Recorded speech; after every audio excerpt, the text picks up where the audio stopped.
Pemirsa, sejumlah dokter forensik memeriksa lokasi tempat kejadian perkara kematian Afif Maulana di Jembatan Kuranji, Kota Padang, Sumatera Barat. 3 titik yang diperiksa petugas, 2 titik di atas jembatan dan juga 1 titik di bawah jembatan.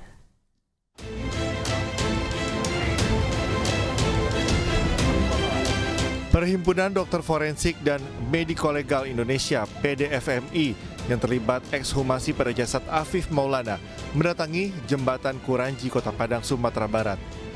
Terdapat 3 titik yang diperiksa petugas, 2 titik di atas jembatan dan 1 titik di bawah jembatan, di mana jasad Afif Maulana ditemukan. Dokter forensik yang tahu karena mereka lah yang melakukan untuk menambah masukan informasi jika nanti dikaitkan dengan otopsi. Memastikan bahwa semua sudah berjalan dengan baik dan lancar. Sekali lagi untuk hasil itu nanti ahlinya yang bicara. Kita tunggu saja nanti. Sebelumnya jasad Afif diotopsi di Rumah Sakit Bayangkara Polda Sumbar. Awalnya Afif diduga tewas akibat kecelakaan dan ditemukan pencari sampah di bawah jembatan Kuranji. Namun hasil investigasi LBH Padang menyebut korban tewas dianiaya oknum polisi yang berpatroli.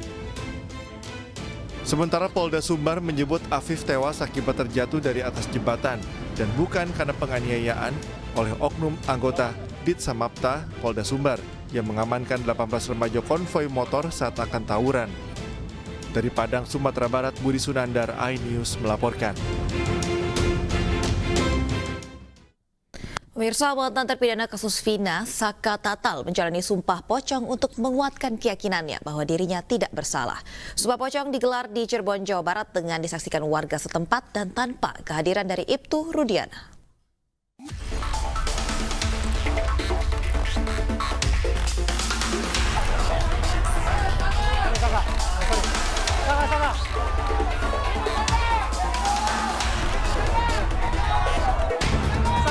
Warga antusias memenuhi area Padepokan Agung Amparan Jati, Cirebon, Jawa Barat untuk menyaksikan prosesi sumpah pocong yang dilakukan mantan terpidana kasus Vina, Saka Tatal, Jumat siang.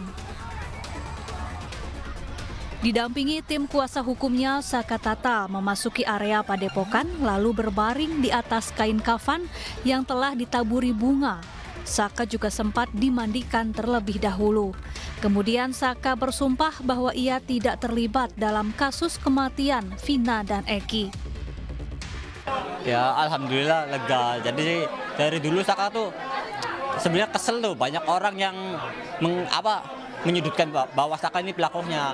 Saka tuh harus ngomong kayak gimana sih buat semua orang tuh percaya bahwa Saka ini tidak pernah melakukan apa yang dituduhkan. Nggak ada cara lain selain sumpah pocong. Dan keluarga semua mendukung ya Saka? Keluarga alhamdulillah mendukung. Ya, yang hadir di 2016, saya yakin Saka Tatal dan 7 terpidana lainnya nggak pernah melakukan pembunuhan. Nggak pernah melakukan. Saya meyakini itu kecelakaan.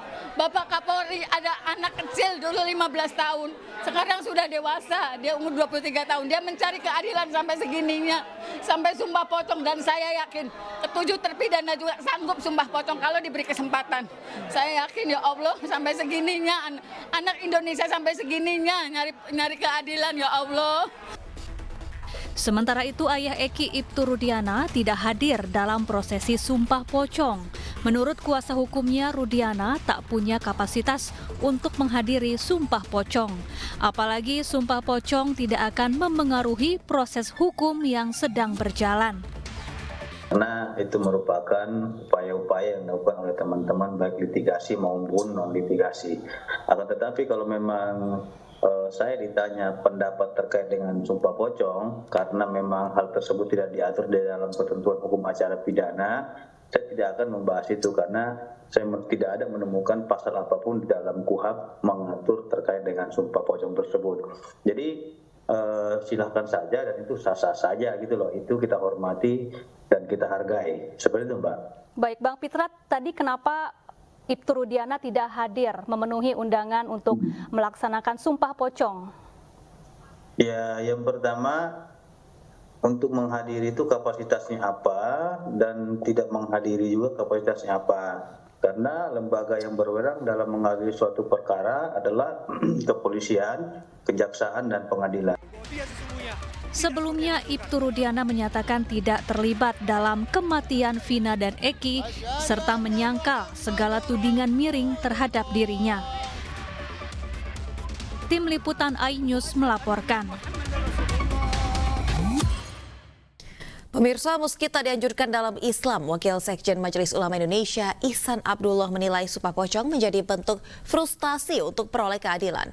Sementara pendakwah Zaki Mirza berpandangan Sumpah Pocong lebih baik dihindari karena dalam Islam ada sumpah mubahailah, yakni niat karena Allah.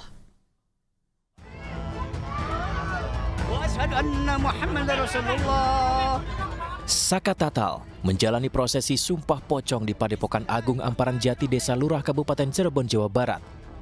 Prosesi sumpah ini dilakukan menjawab tantangan bahwa Saka Tatal sama sekali tidak berbohong dan tidak terlibat di kasus Vina meskipun telah menjalani hukuman sebagai terpidana.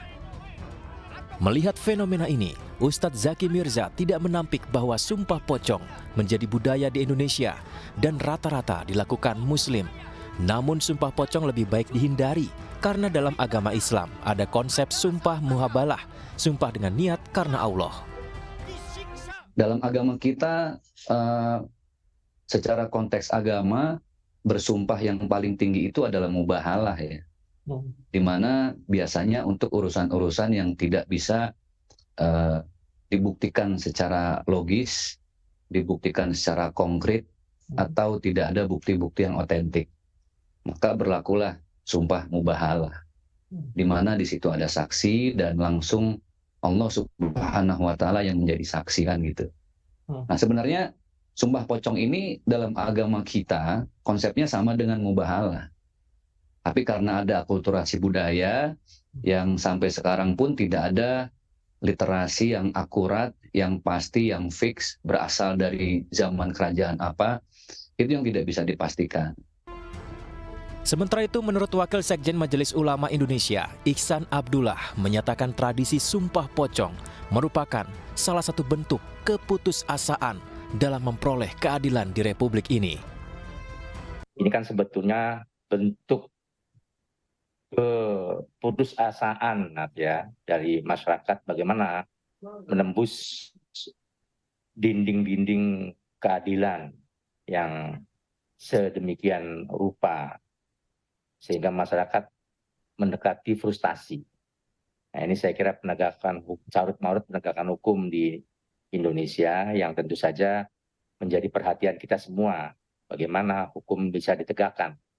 Nah, bentuk lain dari cara memperoleh keadilan karena merasa tidak bersalah tetapi terus disangkakan, tentu ada banyak yang dilakukan oleh masyarakat. Di antaranya adalah ya melakukan Sumpah Pocong ini. Padahal di dalam agama Islam tentu ya tidak ada yang namanya Sumpah Pocong. Lantas, apakah Sumpah Pocong ini bisa memastikan bahwa Saka Tatal sama sekali tak berbohong? Jika demikian, lantas siapa yang berbohong? Tim Liputan iNews melaporkan.